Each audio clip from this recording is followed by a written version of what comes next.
Today you'll learn the exact way to go to the bathroom in the woods so you don't poison your own camp, get sick, or draw hungry animals to your tent. We'll cover how far to walk, how deep to dig, why burying it wrong still gets you sick, and the one spot near water that turns your own waste into a stomach bug 3 days later.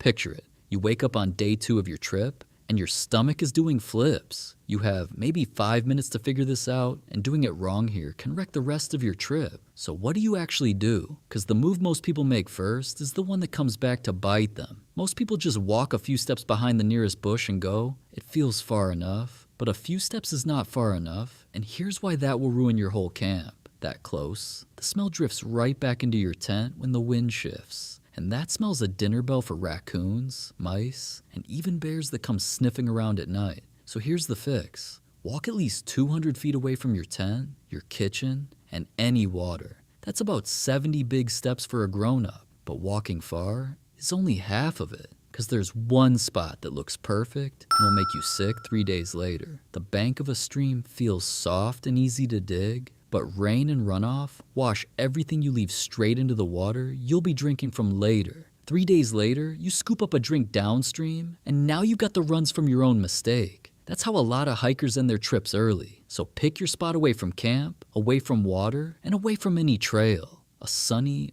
open patch of dirt is better than a shady, damp one. Now dig what's called a cathole. That's just a small hole, about 6 to 8 inches deep and the width of your hand. Here's the part almost everyone gets wrong. They dig a shallow scoop, barely an inch or two, and think they're done. But a shallow hole is worse than no hole at all. A shallow hole lets animals dig it up in minutes and lets rain wash it out. 6 to 8 inches is the sweet spot where the soil can break it down safely. Squat over the hole and do your business.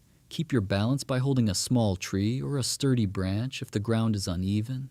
Now, the toilet paper. Your gut says bury it with everything else, but here's why that's a mistake. Buried toilet paper takes years to break down, and animals dig it up and scatter it everywhere. So the cleaner move is to pack it out in a zip bag. Now, fill the hole back in with the same dirt you dug out. Push it down firm so nothing pokes back up. Then cover the top with leaves, sticks, and a rock so it blends right back in.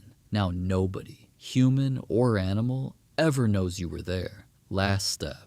And it's the one that keeps you healthy. Walk back and clean your hands with sanitizer way before you touch any food or water. Do it this way, and your camp stays clean, your water stays safe, and no animals come snooping around your tent at night. That's the whole difference between a great trip and a miserable one. So remember, it's simple. 200 feet away, dig deep, pack out the paper, bury and hide, then clean your hands. Do it right, and the only thing you'll leave behind in the woods is your footprints. If you found this helpful, be sure to hit the subscribe button, and I'll catch you in the next one.